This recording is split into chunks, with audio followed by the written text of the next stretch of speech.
कौन है? ये ब्रह्मा जी के मानस पुत्र सनक सनंदन सनत कुमार सनकादिक, सनातन सनत कुमार, जिनको हम सनकादिक ऋषि कहते हैं। यह चारों जो सनत कुमार हैं, इन्होंने नंदिकेश्वर नंदी महाराज से शिव पुराण की कथा सुनी। नंदी महाराज कह रहे हमें इसका आधा ही पता है, पूरा नहीं पता है। क्यों? क्योंकि इतना सामर्थ्य ही नहीं है।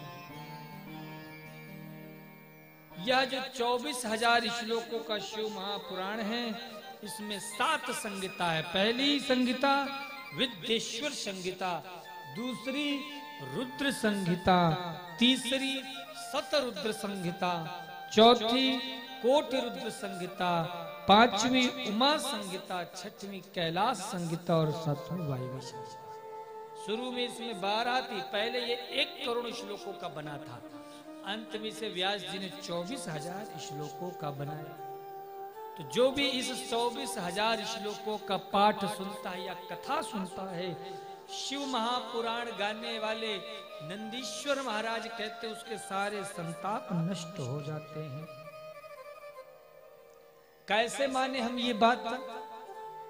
प्रूफ, प्रमाण चाहिए हमको। तो बोले देखो, ये ही प्रॉब्लम एक बार देव जी ऋषियों में, महात्माओं में हुए। एक बार 6 कुलों के ऋषि आपस में लड़ने लगे कि कौन सा पुराण श्रेष्ठ है, कौन सा पुराण बढ़िया है। बीच में विवाद हो गया। जब विवाद हुआ तो ब्रह्मा जी के पास पहुंचे। ब्रह्मा जी से पूछा, भैया बताओ ये हरि और हर में कौन श्रेष्ठ है, कौन बढ़िया है? रुद्रो हरिर्हरश्चैव तथा नेच सुरेश्वरा भक्त्या परमया तस्या नित्यं दर्शन कांक्षणा।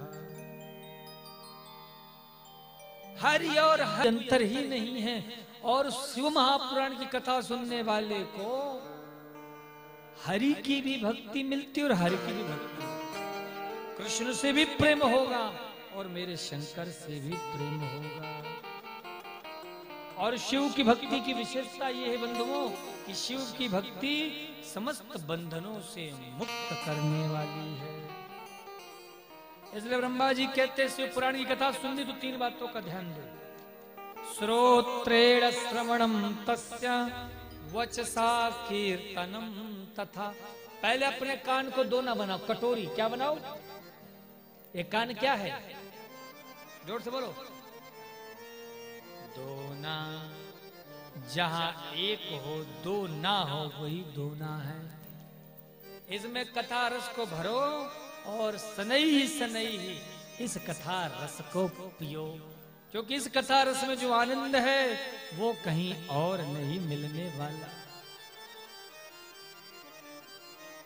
कितना भी बढ़िया बढ़िया आभूषण पहन लो, लेकिन उसमें भी सुख नहीं मिलेगा। कुछ दिन का ही आनंद है, फिर वो भी प्रिय नहीं लगता है।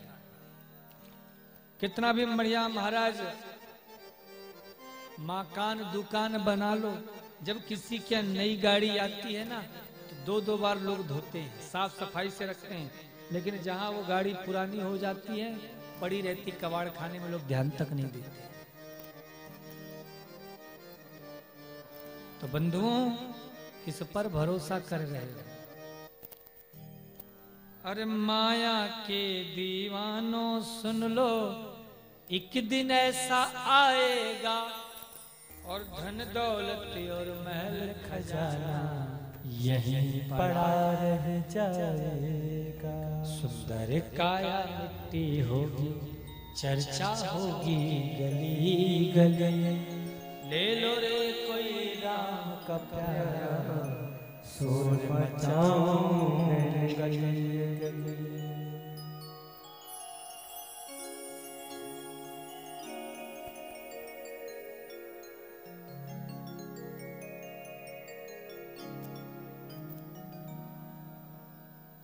बोलो ओम नमः शिवाय।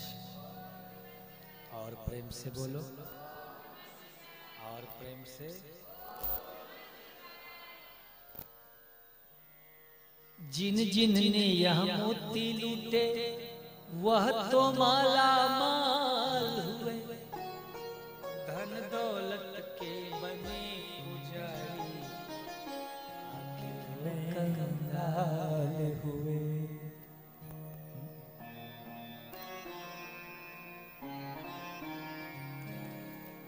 बंधुओं,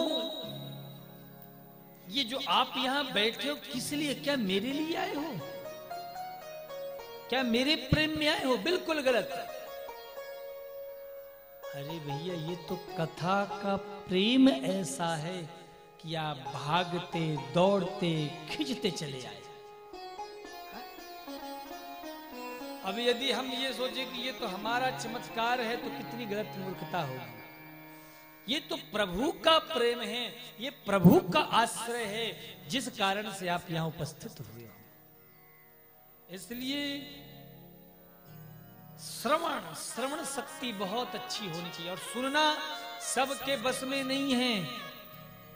सुना तो कोई भी सकता है, लेकिन सुन हर कोई नहीं सकता है।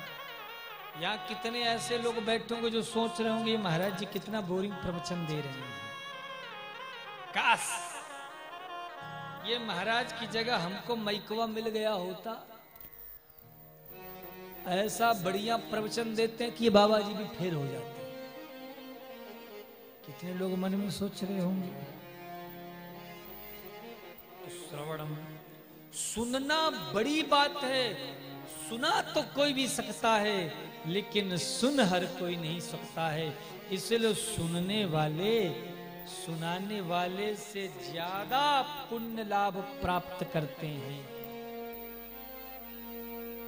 तो सुनना पहले नंबर पे है और सुनाना दूसरे नंबर पे है। तो क्या करें? श्रवणम श्रोत्रेण, सुनो। कैसे? मनसा मननम तस्य महासाधन मुच्यते। श्रोतव्यः कीर्तितव्यश्च मंतव्यश्च महेश्वरः। बड़ी सुंदर बात कह रहे हैं। क्या कह रहे हैं व्यास जी? बोले श्रोतव्यः, पहले भगवान की कथा को सुनो। कहां करके सुनो? बोले पहले महाकालेश्वर, महाकाल की नगरी में आओ। महाकाल की नगरी में आकर के माँ छिपरा का किनारा ढूंढो, फिर वहां से श्री जी रिजॉर्ट का पता लगाओ, फिर वहां से कथा में बैठो और फिर अपने जीवन को धन्य बनाओ।